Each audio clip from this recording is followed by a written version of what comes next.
Welcome to Rhythm, a journey to empower the youth through well-being and self-discovery. I am Sheena.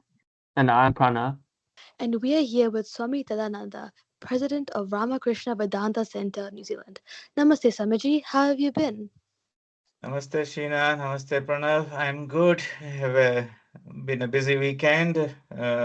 We had two retreats, one for the devotees and the other one was for school teachers, in which we were discussing how we can share the spiritual knowledge of meditation, etc., with the teachers so that they can share this knowledge or incorporate it in the education that happens in the classroom to make young people more resilient so that by the time they come out of high school, they are stronger and more grounded in themselves. So it has been a nice, busy weekend for me. Oh, that's That's great great to to hear. hear. It's very interesting. Um, Swamiji, in the previous episodes, we discussed how the old way of thinking is through our body-mind complex that suggests that success is tied to, physical things like our money and our intellect. But we've also learned from the last two episodes that the spiritual dimension is within each and every one of us, and how knowing this will lead us to have a comprehensive identity that strengthens us through the idea of spirituality. In our society, most people they behave like the sheep, like in the parable, busy in the body and the mind level. Our education, work, purpose of life in these two levels mostly. However, you have introduced us to the higher spiritual dimension, which is so empowering. Can you please discuss how this affects the journey and purpose of life, especially for young people? Definitely, Sheena. Nice to see that you are catching these ideas so quickly. So wonderful. And that you are exploring the power of these ideas, how it can transform our lives, how life can be more meaningful and purposeful. It's easier to convey these messages or teachings through parables, when they discussed about the lion and sheep, in our mind, at least that whole concept is there which we can explore. So let me tell you another story about a lion. I think we all like the lion story. So let me narrate that to you and then we'll try to find the meaning out of that. Okay. Okay. So the story is that in a particular country, there was a zoo, a big zoo, very old zoo for a couple of 100 years.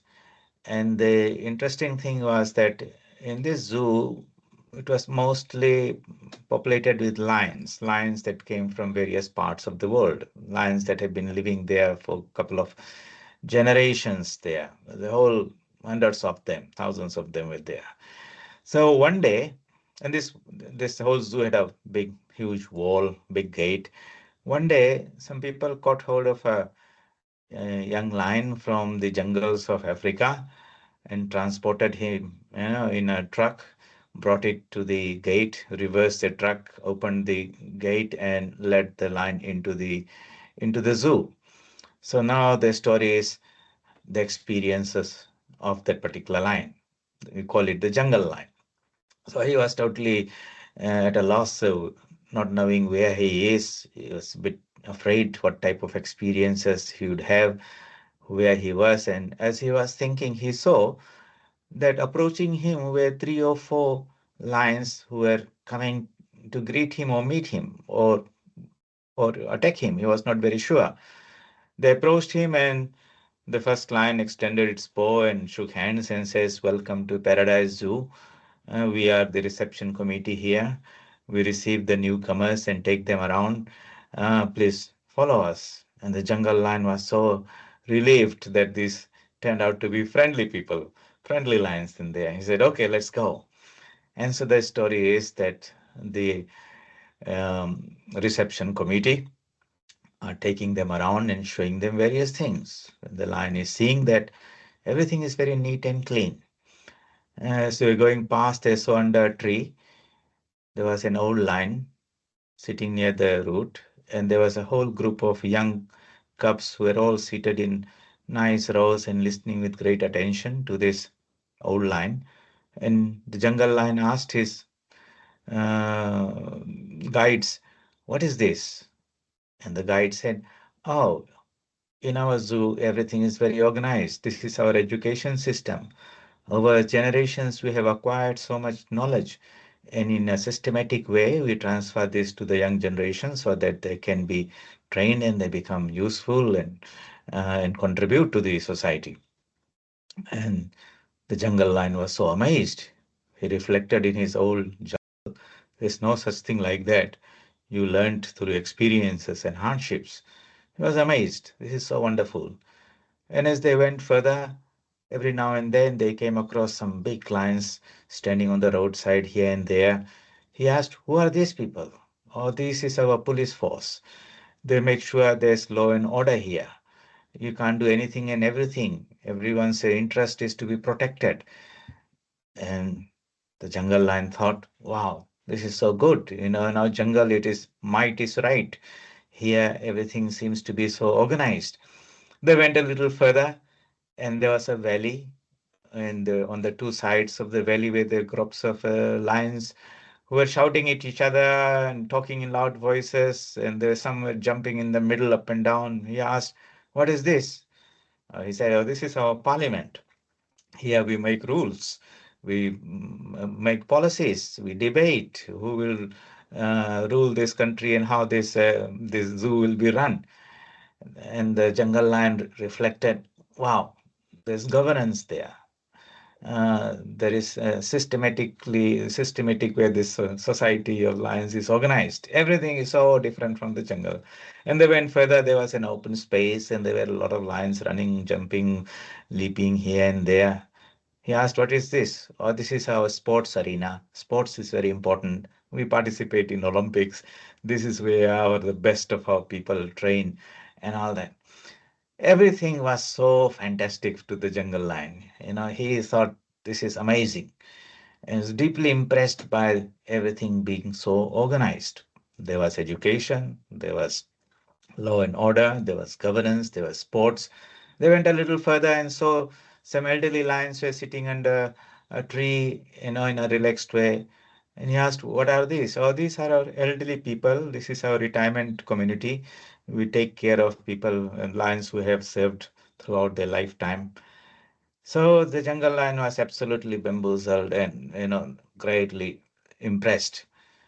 As they were going past, they saw one lion sitting near the wall. He was facing the wall alone, not communicating or participating any activity. So he asked, "Who is this lion? Why is he sitting there all alone?"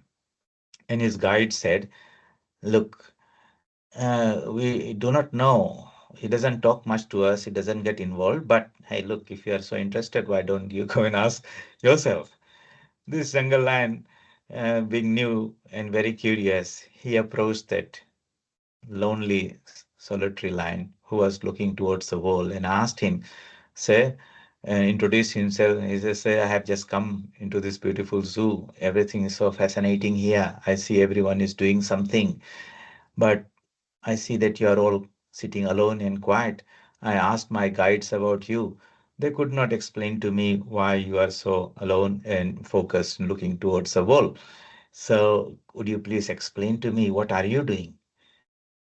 And in response, that elderly, lonely, that lion, in a very serious voice, said, "I'm trying to do what everyone else should be doing. The main purpose of being here, everyone is doing everything except the most important thing." That's what he said. So the jungle lion reflected in his mind, what is more important than education, security, governance, and taking care of each other, sports, all those things are important, so nice. What could be more important than all these things? And so he asked the jungle lion, say, all these things seem to be important. What is more important than this? And then that lion said, The most important thing is to find out a way to get out of this zoo. That means be free. So the moral of this story is in this society, from our birth, we are educated and trained through to become some member, to contribute to the society, to make it good, clean, uh, powerful, there's growth and development and all that. But all that is just like living in the physical and the mental levels only, like the sheep. The real purpose we talked about in our earlier discussions episodes is to realize that spiritual being that we are. In that we find total freedom. Freedom from all the limitations of the body, limitations of the mind. As a spiritual being, we are eternal, we are immortal, we are pure, we are perfect. We are the abode of supreme peace and bliss. We are the ocean, not the wave. That is the freedom, the spiritual freedom. And they are always in the society, like this single lonely lion, who are awake to that idea of freedom, how to get out or go beyond the limitations of this body and mind. Because here, everything will disappear. Today it is there, tomorrow it is gone. And so, what is beyond all this? What is there that even death cannot touch? What is that highest knowledge? What is that state of being where there's only bliss and no misery? Where is that state of being where there's supreme peace, which the world cannot disturb us? That is in the spiritual dimension of ourselves. And in this story, we demarcate. Okay, and this when we are awake to the idea of freedom, then we try to make an effort to rise to that level. If we don't even know such a thing exists, that freedom is beyond the walls of this zoo, of this world. Yes, The that's just being ignorant, I guess. Not Yeah, knowing. that is it. Spiritually ignorant. Okay, Yes. behaving like the sheep, eating the grass, bleating like the sheep, being living like that and dying like that. That's the fate of most people. And then most people are happy with that. But there are some people who ask this question. There has to be something more than that in life. I can see all that I acquire will one day go. Old age or disease will come and the body will go. Mental accomplishments will Your go. cars will go. Your house will go. Everything will go. Everything will go. It has happened to our great grandfather, grandfather, it will happen to our parents, it will happen to us. Why do we make so much effort doing something that we will not be able to acquire? While the most important thing is to discover that wonderful spiritual It dimension where we are free from death, from misery, from ignorance, from all suffering. it And almost feels like all these things we work to is very short term, whereas the short term is in life, but there's a long term thing. There's a infinite thing, which is the spiritual aspect. yes, permanent. That is Yes. permanent, that is eternal, and that is in so many ways, far superior to the so-called body-mind level activity only. Swamiji, I have a question. Mm. When we're born, we Mhm. are unaware that we are a spiritual being, and we have to, and so we are like completely unaware. So we have to try and seek this out. So why is it like that? So why can't we just know what our purpose in life is, do that, and go? Why do we have to like be completely ignorant, succumb to all these societal issues and all these um physical needs? And why don't we just like know our purpose, achieve Yes. that, and then do that? Yeah, that would be so nice if from childhood we were told about this, isn't it? Our Yes, very parents should nice. teach them, our teachers should teach them if they know that, or if they believe in this and they themselves are practicing and they'll share that wisdom with us because they want the best for us. Most of them don't really know. So the teacher who is in the school, she or he is a Bachelor of Education graduate, has got a particular knowledge of the subject matter, and they do their best to impart that knowledge to us. Somebody will try to make us professionals at the university, like a doctor, engineer, teacher, and all that, by which we earn our livelihood. It is necessary to have a means of livelihood so that we can secure food, clothing, shelter, and all that. But that is not the whole of life. There's something more than that, isn't it? And if and our educators, if our parents don't know that, then we can't blame them. Whatever they know, they share with us. So in the Indian education system, we had two types of knowledge. One is that by which we will secure our food, clothing, shelter, roti, kapda, makan. That means some professional person will become. That comes from our what is the normal education system. We call that apara vidya, lava knowledge, worldly knowledge, and that is always differentiated from the upper knowledge or higher knowledge, which is called paravidya. Para means higher, which is the knowledge of the spiritual dimension. So, in the traditional Indian education system, a student would be taught both, and Okay. and that was how it was done in the ancient days. Now, over time, when different education systems came, mostly a Western education system, that spiritual dimension is missing. And because Yes. that is missing, the most important fundamental aspect of our being is not taught to us. We have all these problems in the society because sooner or later, in spite of making all the best efforts, we understand the transitory nature of the world, isn't it? Like Yeah, we Pranav was saying, is everything will be taken away. So a young man who's going through the journey of life in the middle somewhere, he will get disillusioned. I'm working so hard, I'm trying to secure everything, but everything seems to be slipping like water flowing through my fingers. And life will yes. one day also go. And so what is the purpose and meaning behind all this life? And when he doesn't find that answer, then all the charm and fun of life sometimes disappears.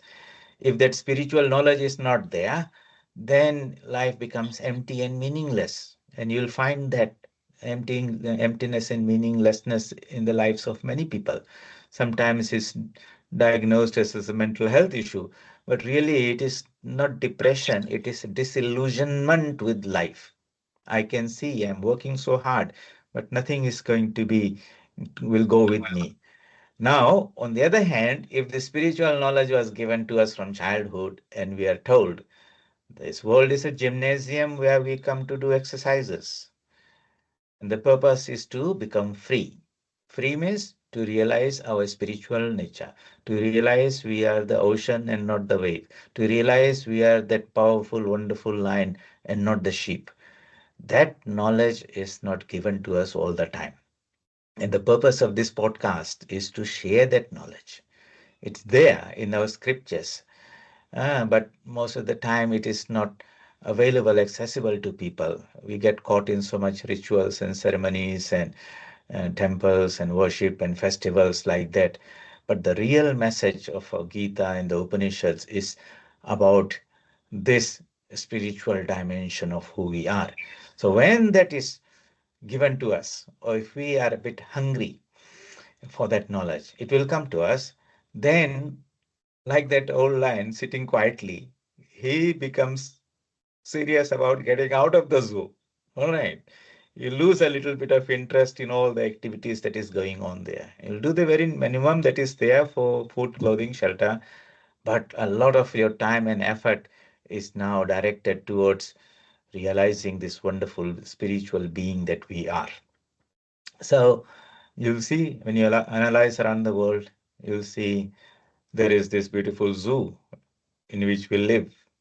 99.9% are busy with being useful, doing something there. Very few are there, one in 1,000 who say, I have to get out of this zoo. That is the real purpose of life, this ultimate purpose of life. And we keep on coming and going, keep on coming and going until we find out a way to go beyond the walls and be free. Go almost like beyond the. solving a problem. Yes, Pranav? Oh, I said it's almost like solving a problem. Yeah, solving the riddle of this life. There are Yeah. some small questions that we sometimes ask, like, who am I? You know, where did So, I come from? so Uh, much you have beautifully explained like the spiritual dimension and like the purpose of life. But like as we don't get taught this in school, could you please enlighten us about how we can access being a pure and wonderful spiritual being and like access the spirituality within us? so the first part is the knowledge part of it, which we have been discussing, isn't it? Yes. All right. So it's a new idea to our listeners who are out there. It's not something about out there whether we have the choice to know or not, like, so many galaxies or so many sciences are there. This is about our own self. It's about our own personal life, isn't it? So it's relevant to us. Secondly, it is very empowering. All it gives meaning and purpose to all the struggles and hardships that we go through. This world is a gymnasium. Going to the gymnasium is not an easy task. When you return there, you're all very sore, but it makes you strong. Yes. And Mhm. the experiences of life that will come in the journey, success and failure, praise and blame, rewards and all that, they're all like so many exercises necessary to awaken the lion inside us. Now, if we begin to look at life and the various events that will happen in that perspective, it's very transformational. We are not looking for some short rewards like, do I get money? Do I get name? Do I get fame? Do I get promotion? Am I happy or not? Now, there's something much more to life than living like the sheep, so to say, isn't it? Yes. And Yes. that is very, very empowering. Otherwise, we say, what's the point of suffering only when everything is going to go and disappear? And everything sounds so fatalistic and meaningless. And it's very, very depressing. But if you understand that we need to go through these exercises that will awaken that lion inside us, and that awakening will free us from all ignorance and misery and suffering, then I see a utility and purpose behind all the hardships of life, isn't it? Yes. Yes. And so we'll approach life in a different way, in a positive way. We'll see there's something good coming out of all these struggles. I think that perspective is very, very empowering, especially for young people who are starting their journey, and they saw such a long life as an opportunity to do something with it. If we came across this knowledge in old age, well, life is almost over, and we've lost the opportunity to put this into practice. So that's why we are making an effort to take this knowledge to the youth. Now, so first thing is to deeply reflect and understand this spiritual dimension, what it is. What is the power of the spiritual dimension? It is our own higher divine birthright. Every one of us, sooner or later, will have to access it. The sooner we access it, the earlier we go beyond all these miseries and suffering. If we leave it aside, we just prolong the suffering and ignorance that is there. I don't want to do that. So when that sort of resolution or thinking comes in the mind, then the young person says, I will go and study, I will get a degree, I will do some jobs and whatever to earn some money, but I don't want to simply accumulate all these things and leave this behind one day. These are temporary things, not the highest purpose of my life. The highest purpose of life is to find that freedom. And if I can transform all my duties and responsibilities as a means to that goal, that would be so wonderful, isn't it? Otherwise, we'll Yes. just get some worldly rewards in that. So, how to access that? How to realize that spiritual truth? Our scriptures say there are three stages of it. One is Shravan, listening about it, hearing about it, discussing about it, debating about it, diving deep and exploring, trying to get a very clear idea what this spiritual dimension is about. So that that idea of our spiritual self as the most beautiful, wonderful being we are, that is deeply driven into our mind. Okay, that's called Shravan. Listening, Okay, listening, yeah. listening, discussing again and again and again, discussing with people like us, to Swamis, going, reading the books, watching some podcasts, or videos, or YouTube, so among your own friends, having that discussion. What does this mean to us? Manan is to think deeply and try to digest it. That means I've heard it. What does that really mean to me? Am I interested in that? Or is it just good enough to know and then we'll park it aside and think about it when we are old? So, Yes. and when you think about Hmm. deeply something that is very interesting, you'll find that it will change your priorities and values in life. For example, if somebody you're hearing from somebody about a beautiful country, they're showing you all these beautiful photos and wonderful sceneries and everything, and you keep on listening, at some point, a desire will arise in your mind. I like to go there and see for myself, isn't it? Yes. Yes. Yeah, but if you just listen once, then maybe you'll forget about it. When you constantly talk about it, at some point a desire will come in your mind. That is called manan. I'm reflecting, reflecting, and that idea suddenly enters in our mind. That's how it happens in our everyday life. For example, if somebody is a young student in grade 8, 9, 10, you ask him, what do you want to do in life? He says, I don't know right now. But at Yeah. some point, suppose he sees some astronauts going in space shuttle and this and that, and he starts exploring what does it mean, visiting their website, and maybe somebody in the family is an astronaut and they interact with that person, and how is it there? He hears all these wonderful things. Somewhere, maybe in his mind, the desire will come that I also want to become an astronaut, isn't it? And Yes. then that whole thinking will change. Now, what subjects that person is going to study in high school? How does he spend his leisure? And how does he, get himself educated in that line, that one day, which becomes his goal, I will fly in the space shuttle and go and look at this Earth from outer space. I want to have that experience. So, by listening and associating with these ideas, at some point, that idea might take a root in the mind of that person. Likewise, by constantly thinking about this Atman or the spiritual dimension of the being, about that potential line that is sitting inside all of us, a desire will come to awaken that line. Okay. I Yeah. want to experience that. I just don't want to hear about it. It's nice to hear about it.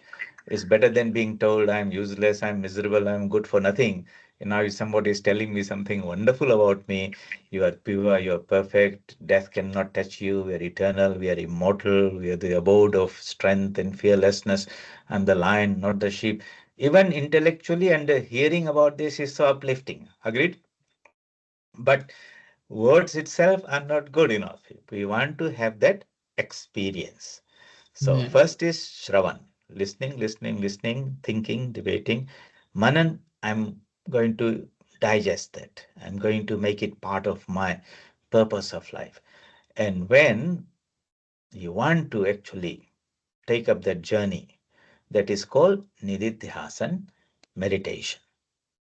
Now you want to Mhm. transform this mind, the mind which was used for, you know, living at the body and my mental level, intellectual level, the mind with which we are interacting with the world for food, clothing, shelter only.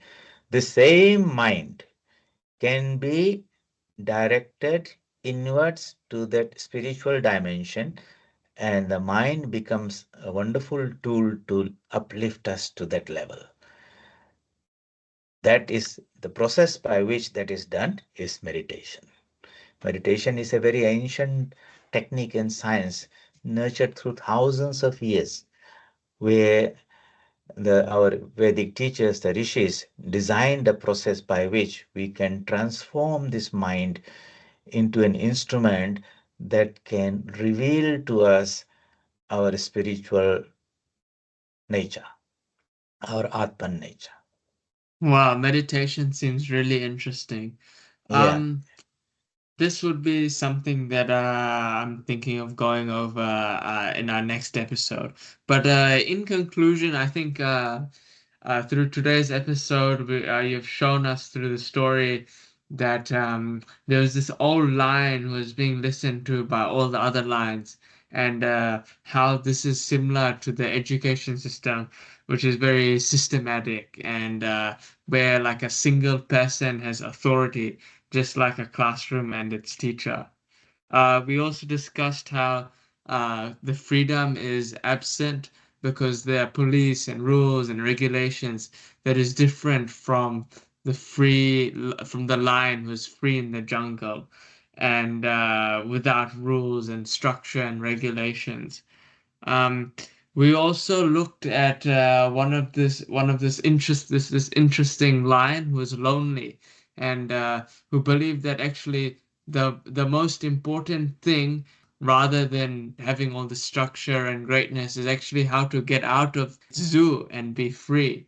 That and he was thinking outside the box, kind of wondering, what is outside all of this, very rigorous structure and all of this other stuff. And also how like the real purpose is to realize that us being spiritual beings, that we find total freedom from the limitations of body and mind. And this is shown through the infinite ocean of consciousness. Yes, you have summed it up very nicely, Pranav. In our next episode, we would like to know about how to get to the higher level of consciousness. I think we are all getting ready for some meditation. So, what we will do is the best way to learn about meditation is to practice it. Okay. Yes. And in the next episode, I will give a very simple beginner's meditation. It's called guided meditation. And we'll put it in the episode so that our friends can download it on their phone and they will put it on and just follow the instructions through. And if you do it That'd be again and amazing. again, repeatedly, it's the same process, and you begin to know the flow of how you mentally detach yourself from the outside world and focus it to that spiritual dimension within us, visualize that and connect with that. So we'll share that in the next episode for beginners audience to start practicing. Then in the episodes after that, I suppose we can discuss about why we do what we are doing. For example, when we say sit down in this way or breathe in this way or pray for the welfare of others or withdraw the mind from the external sense world, body level, and direct it to the spiritual dimension. How do we visualize that spiritual dimension? And how Yes. do we keep the mind there?